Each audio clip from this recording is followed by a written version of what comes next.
Hello to everyone. आज मुझे खुशी हो रही है कि आज हम एक बहुत ही इंटरेस्टिंग टॉपिक डिस्कस करने जा रहे हैं। आज मुझे ये बताते हुए खुशी और गर्व फील कर रहा हूँ कि इंडिया में एक बहुत ही नई पॉलिसी लागू होने जा रही है जो कि इंडियन एजुकेशन सिस्टम में है। इंडियन एजुकेशन सिस्टम में एक रेवोल्यूशनरी चेंज आया है। पॉजिटिव सेंस में बहुत ही अच्छा कदम है। पहले सिर्फ 4 स्ट्रीम्स स्टूडेंट्स को डिवाइड किया जाता था: कॉमर्स, मेडिकल, नॉन मेडिकल और आर्ट्स। लेकिन अब एक स्टूडेंट अपनी इंटरेस्ट के अकॉर्डिंग कोई भी सब्जेक्ट चूज़ करता है, जैसे कि political science with physics, chemistry with history, chemistry के साथ भी पढ़ सकता है। One can study science, commerce, arts, medical और नॉन मेडिकल। अब स्टूडेंट्स के पास और ज़्यादा फ्लेक्सिबिलिटी रहेगी अपने सब्जेक्ट्स को चूज़ करने की। यानी अब एक स्टूडेंट पॉलिटिकल साइंस के साथ फिज़िक्स, केमिस्ट्री के साथ हिस्ट्री, साइंस भी पढ़ सकता है, कॉमर्स के साथ भी पढ़ सकता है, आर्ट्स के सब्जेक्ट भी पढ़ सकता है। मैं इस बात में बहुत ही जेलस फील करता हूँ कि हम 90s में मजबूर थे एक पर्टिकुलर स्ट्रीम चूज़ करने के लिए, लेकिन अब स्टूडेंट्स के पास बहुत ज़्यादा फ्लेक्सिबिलिटी है अपने सब्जेक्ट्स को चूज़ करने की। अगर मैं बात करूं तो जो मेन चेंज है वो 10+2 एजुकेशन स्ट्रक्चर था, वो टोटली बदल चुका है। अब 5+3+3+4 सिस्टम में बदल गया है। अब ये ज़्यादा सिमिलर हो गया है वेस्टर्न और डेवलप्ड कंट्रीज़ के कंपैरिजन में।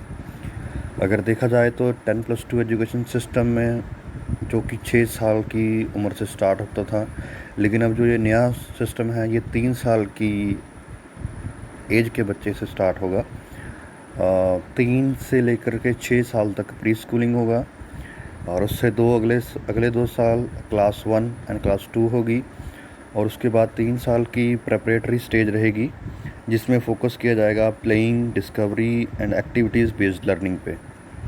उसके बाद class 6 to 8 that will be a middle stage जिसमें फोकस किया जाएगा एक्सपेरिमेंटल लर्निंग पे। And the next will be, you can see, in which we can select science, mathematics, arts, social science, humanities पे focus किया जाएगा। उसके बाद 9th to 12th ये सेकेंडरी स्टेज कहलाएगी जिसमें फोकस किया जाएगा मल्टी डिसिप्लिनरी स्टडीज़ पे। स्टूडेंट्स को फ्लेक्सिबिलिटी ज़्यादा रहेगी, चॉइसेस ज़्यादा रहेंगी, ठीक है। और क्लास 6 से ही इंटर्नशिप ट्रेनिंग्स करवाई जाएगी और अप्रॉक्सीमेट 10 to 15 डेज़ का जॉब एक्सपीरियंस दिया जाएगा। इसमें वोकेशनल ट्रेनिंग्स पे फोकस किया जाएगा, स्कूल्स में ही वोकेशनल ट्रेनिंग्स दी जाएगी। फॉर्चुनेटली अब और हमारी सरकार है जो बहुत ही अच्छा राइट डिसीज़न है। सबसे इंटरेस्टिंग बात ये है कि क्लास 6 से ही स्टूडेंट्स को कोडिंग सिखाई जाएगी और बोर्ड एग्ज़ाम्स की इम्पोर्टेंस को कम किया जाएगा। अगर बात की जाए परफॉर्मेंस की रिपोर्ट ऑफ स्टूडेंट्स, तो स्टूडेंट्स खुद सेल्फ एवेलुएशन करेंगे अपनी परफॉर्मेंस को। स्टूडेंट्स खुद एवेलुएट करेंगे और खुद ही अपनी सेल्फ परफॉर्मेंस और सेल्फ रिपोर्ट बनाएंगे। एक और बड़ा चेंज है जो किया है सरकार ने। पहले इम्प्लीमेंटेशन के लिए उसके लिए सिर्फ 3% ऑफ जीडीपी यूज़ की जाती थी, लेकिन अब 6% ऑफ जीडीपी एजुकेशन सिस्टम में यूज़ की जाएगी। जो भी एग्ज़ाम्स होंगे वो सारे के सारे पूरे एक साल में 2 बार होंगे, ठीक है जी। होपफुली देखना होगा कि इम्प्लीमेंटेशन कैसे की जाएगी। और सबसे बड़ा जो मेन पॉइंट है इस एजुकेशन सिस्टम का वो है क्रेडिट ट्रांसफ़र।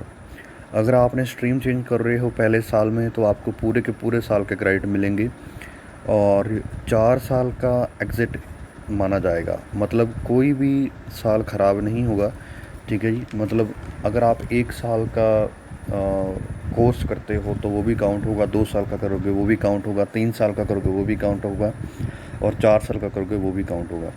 जो भी अंडर ग्रेजुएट चूज़ करेगा 3 to 4 ईयर्स का रहेगा। सर्टिफिकेशन कोर्स माना जाएगा अगर आप 1 साल कंप्लीट करोगे। अगर आप 2 साल कंप्लीट करोगे तो आपको डिप्लोमा सर्टिफिकेट मिलेगा। आपको बैचलर डिग्री मिलेगी अगर आप 3 साल कंप्लीट करते हो, और अगर आप 4 साल पास आउट करते हो तो आपको मल्टी डिसिप्लिनरी बैचलर प्रोग्राम मिलेगा, या फिर उसको बोलेंगे बैचलर रिसर्च डिग्री। अगर आप एमए और एमएससी कोर्स करते हो तो आपका 1 साल का रहेगा अगर आपने 4 साल की ग्रेजुएशन की है। अगर आपकी ग्रेजुएशन 3 साल की है तो आपका ये 2 साल का रहेगा। और मुझे ये बताते हुए खुशी हो रही है कि वर्ल्ड के टॉप 100 इंटरनेशनल कॉलेजेस, इनको सरकार ने अपनी तरफ से अनुमति दे दी है इंडिया में कॉलेजेस ओपन करने की।